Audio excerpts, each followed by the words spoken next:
dan Assalamualaikum semua. Nama saya Siti Nurhazira binti Cik Sunu dan saya merupakan pelajar semester 5 dalam program Diploma Pendidikan Awal Kanak-Kanak. Saya tinggal di Temerloh, Pahang. Hobi saya ialah menonton drama karya. Okey, hari ini saya akan bentangkan satu tajuk iaitu konsep asas sains yang terbahagi kepada 3 tajuk kecil iaitu penerokaan alam kehidupan, alam fizikal dan juga anggota badan. Okey, apa itu sains? Sains ialah semua yang ada di sekeliling kita dan sistem untuk dapatkan ilmu pengetahuan. Okey, bagi tajuk yang pertama iaitu penerokaan alam kehidupan, pengenalan kepada konsep sains dapat memberi kanak-kanak peluang untuk meneroka alam yang berada di sekitar mereka menggunakan organ deria seperti mata, mulut, hidung, telinga dan sebagainya. Melalui penerokaan alam sekitar, khususnya penerokaan alam hidupan seperti haiwan dan tumbuhan, dapat memperkembangkan lagi kemahiran kanak-kanak untuk berinteraksi dengan alam di sekitar mereka. Kanak-kanak dapat membina kefahaman konseptual saintifik dan menarik minat dan sikap mereka dalam bidang sains. Okey, terdapat 2 tajuk dalam penerokaan alam kehidupan iaitu tajuk yang pertama penerokaan terhadap haiwan dan penerokaan terhadap tumbuhan. Bagi tajuk yang pertama iaitu penerokaan terhadap haiwan, kanak-kanak dapat meneroka pelbagai jenis haiwan, habitat, kitaran hidup dan sebagainya. Sama ada haiwan jenis liar ataupun jinak seperti gajah, singa, zirafah dan sebagainya. Bagi haiwan jinak pula seperti kucing, ayam, arnab dan sebagainya. Okey, ibu bapa boleh memperkenalkan jenis-jenis haiwan kepada kanak-kanak menggunakan kad bergambar untuk permulaan kanak-kanak mengenal jenis-jenis haiwan. Melalui aktiviti ini, kanak-kanak dapat mengenal bentuk, warna, saiz, nama dan ejaan. Di samping itu, melalui gadget juga, kanak-kanak dapat tahu dan kenal tentang haiwan. Contohnya, ibu bapa membuka gambar ataupun video yang mempunyai bunyi haiwan supaya kanak-kanak dapat tahu dan kenal bunyi-bunyi haiwan. Ibu bapa dan guru boleh membawa kanak-kanak ke zoo untuk lawatan dan kanak-kanak dapat belajar dan teroka menggunakan organ deria mereka. Oh, look at his tongue. He ate that carrot. What kind of healthy foods do you like to eat? Mangoes. Mangoes. That's a healthy food. What healthy foods do you like to eat? Apple. Kanak-kanak akan dapat belajar tentang habitat haiwan kerana kanak-kanak dapat tengok sendiri tentang persekitaran ataupun tempat tinggal haiwan tersebut. Justru itu, di tadika, guru-guru memberikan latihan pengukuhan yang berkaitan dengan haiwan untuk mengukur tahap kefahaman kanak-kanak terhadap sesuatu pembelajaran. Okey, latihan yang diberi adalah mengikut kesesuaian kanak-kanak seperti kuis, lembaran kerja, padanan dan meminta kanak-kanak untuk menunjukkan haiwan yang berada di sekitar mereka. Okey, bagi tajuk yang kedua iaitu penerokaan terhadap tumbuhan, terdapat pelbagai jenis buah-buahan seperti pisang, tembikai, apple dan sebagainya. Guru-guru juga boleh meminta kanak-kanak untuk membawa buah-buahan yang berlainan jenis ataupun buah-buahan kegemaran mereka supaya kanak-kanak dapat melihat dan mengenal jenis buah-buahan dengan menggunakan buah-buahan yang sebenar. Di samping itu, aktiviti yang guru dapat jalankan di dalam kelas ialah meminta kanak-kanak untuk berkumpul di satu meja dan meletakkan semua jenis buah-buahan yang dibawa oleh kanak-kanak. Kemudian guru memperkenalkan satu persatu jenis buah-buahan kepada kanak-kanak supaya kanak-kanak dapat mengenal dan meminta kanak-kanak untuk menyentuh ataupun memegang buah-buahan tersebut. Di samping itu, kanak-kanak juga dapat mengenal buah-buahan yang tidak pernah mereka tengok ataupun mereka lihat sebelum ini, serta dapat menambah senarai buah-buahan yang berada di Malaysia.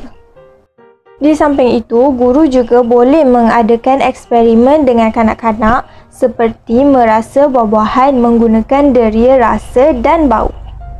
Pink sweet mango curled up in a ball with no legs. It looks like a mango. What do you think this is called? I don't know. An onion.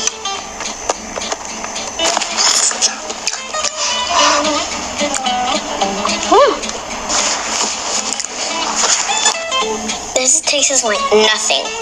Not my fave. It doesn't actually have a flavor to me.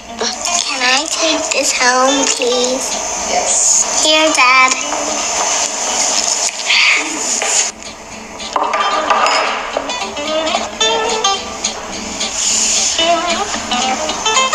Okay. What? Oh, it smells sweet. It smells like a giant plum. No. Oh, wow. Are these bananas? They look like bananas.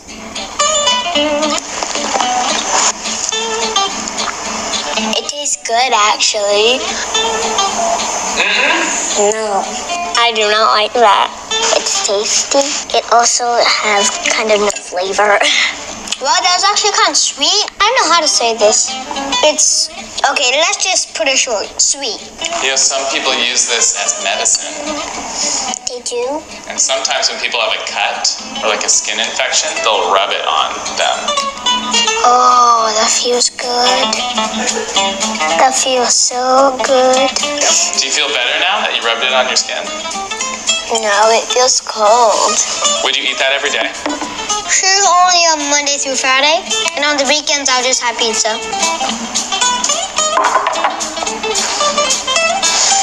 What is this? Wow. Sea urchin? Di samping itu, guru juga boleh memotong buah-buahan kepada bentuk yang kecil dan meminta kanak-kanak untuk meneka tentang nama dan rasa buah tersebut. Okey, bagi tajuk yang kedua pula iaitu alam fizikal. Apa itu alam fizikal? Alam fizikal ialah unsur-unsur yang bertindak antara satu sama lain dan terdapat tenaga dan juga bahan yang keluar dan masuk dari sistem tersebut.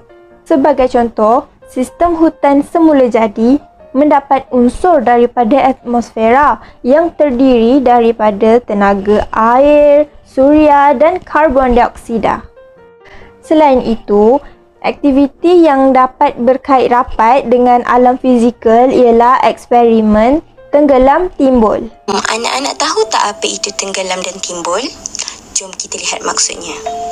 Tenggelam bermaksud objek berada di bawah air, manakala timbul bermaksud objek berada di atas permukaan air. Seperti dalam video ni. Objek yang diperlukan dalam eksperimen ini adalah batu, penyedut minuman, pengepit baju, kunci, guli, bola dan bekas yang berisi air. Anak-anak dah bersedia? Jom kita mula. Masukkan ke semua objek yang disediakan tadi ke dalam bekas yang berisi air.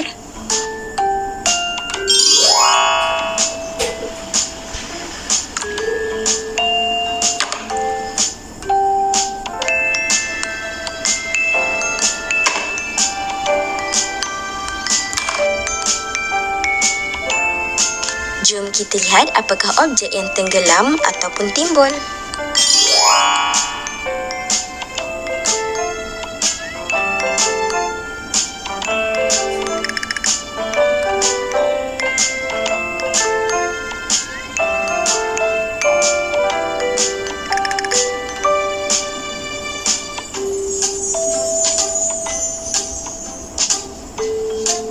Okey, melalui aktiviti ini, kanak-kanak dapat mengenal pasti objek-objek yang akan timbul dan tenggelam apabila ianya diletakkan di dalam air.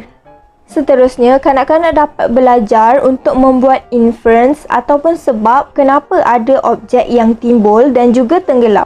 Serta mereka dapat belajar tentang jisim objek, iaitu objek yang ringan dan objek yang berat. Okey, untuk tajuk yang ketiga iaitu anggota badan.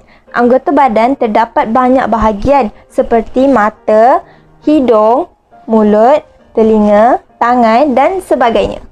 Okey, guru boleh memperkenalkan kepada kanak-kanak anggota badan mereka dengan menggunakan anggota badan mereka sendiri tanpa bantuan video ataupun gambar. Guru juga boleh menggunakan video ataupun gambar yang berkaitan dengan anggota badan untuk mengajar kanak-kanak tentang nama, fungsi dan juga bentuk tubuh badan.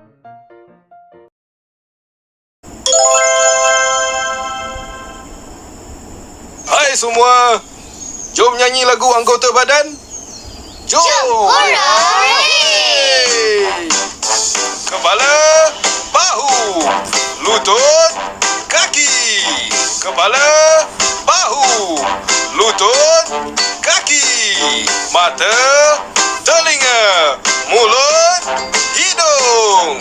Kepala, bahu, lutut, kaki. Wah, macam seronok je.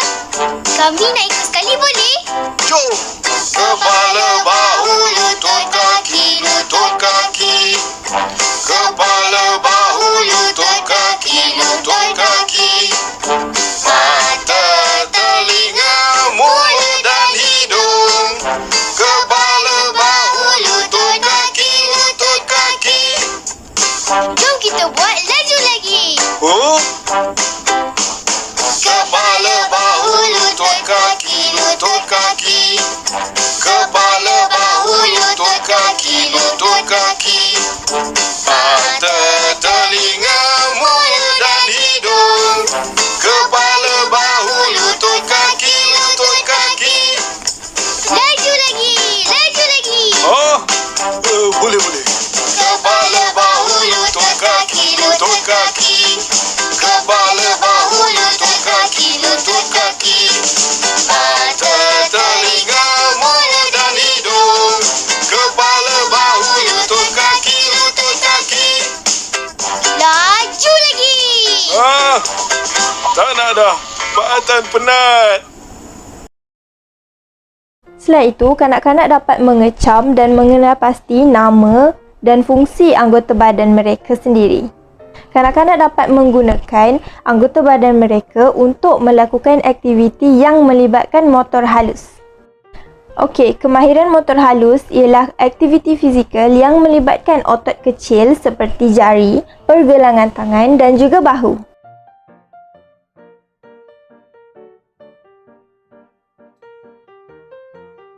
Aktiviti bagi motor kasar yang melibatkan otot besar iaitu seluruh tubuh badan. Contoh aktiviti ialah berjalan, berlari, melompat dan sebagainya.